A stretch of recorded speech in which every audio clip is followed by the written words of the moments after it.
Bienvenue sur ma chaîne InvestiZen. Elle a pour but de partager mon expérience et mes connaissances sur la gestion de patrimoine et dans l'investissement. J'ai passé la dernière décennie de ma vie à m'immerger dans le domaine de la finance et de l'argent.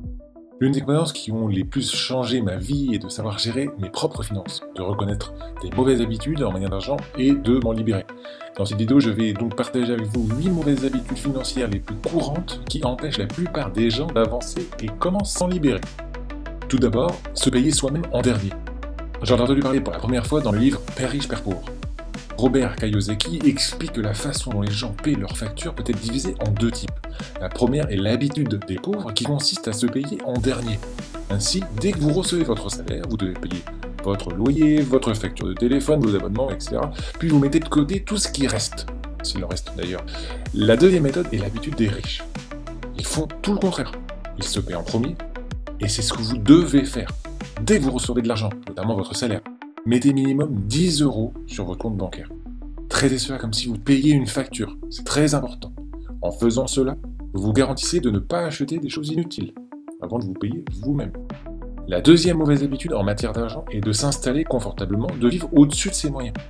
Il semble que l'endettement soit aujourd'hui la norme. Il y a des gens qui ont recours à l'endettement pour de mauvaises choses, acheter des cadeaux, des vêtements.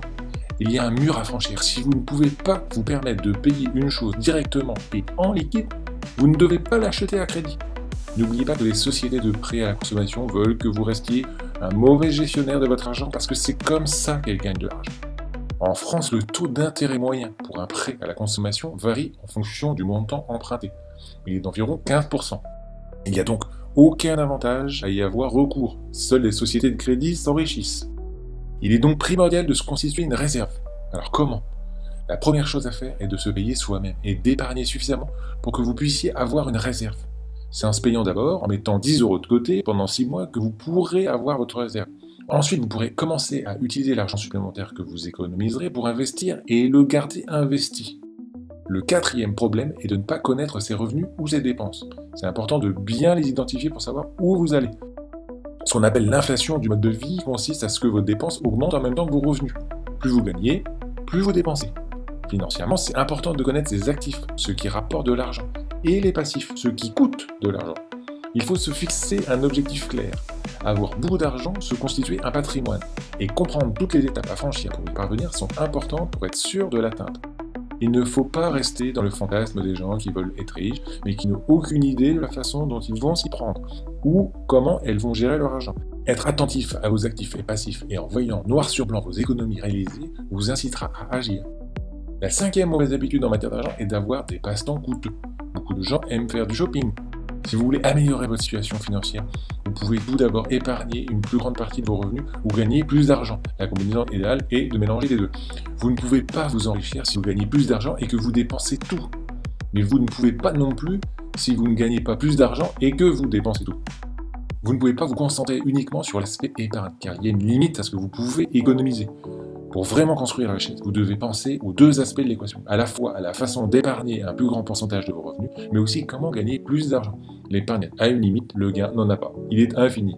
Le potentiel de croissance est illimité, qu'il s'agisse d'investir en bourse, de demander une augmentation de salaire, de se lancer dans une nouvelle activité.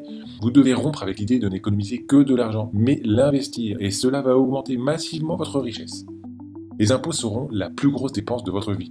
Alors que tout le monde doit payer des impôts, beaucoup de gens pensent que les riches connaissent des structures d'entreprises illégales qui offrent des avantages fiscaux, des conseillers qui les aident à minimiser leurs impôts.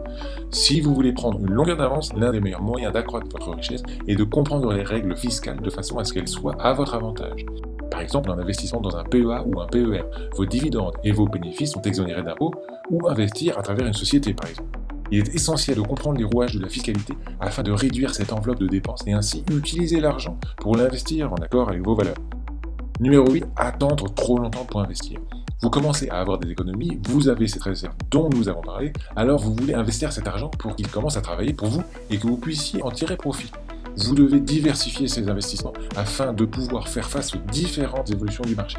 Évitez de laisser cet argent sur un compte bancaire car avec l'inflation, cela signifie que vous perdez de l'argent chaque année.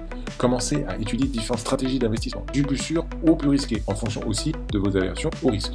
Une fois que vous avez épargné suffisamment, ne laissez pas d'argent plus que nécessaire sur un compte bancaire. On parle généralement de 3 mois à 6 mois de dépenses, voilà, pour être serein.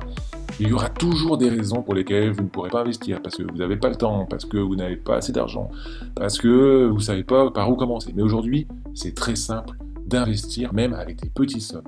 C'est important d'investir dès que vous pouvez. Mais plus vous repoussez l'investissement, plus vous devrez travailler dur pour obtenir le même résultat. Bon, j'espère que cette vidéo vous a plu. N'hésitez pas à me laisser un commentaire avec vos remarques. Allez, à bientôt.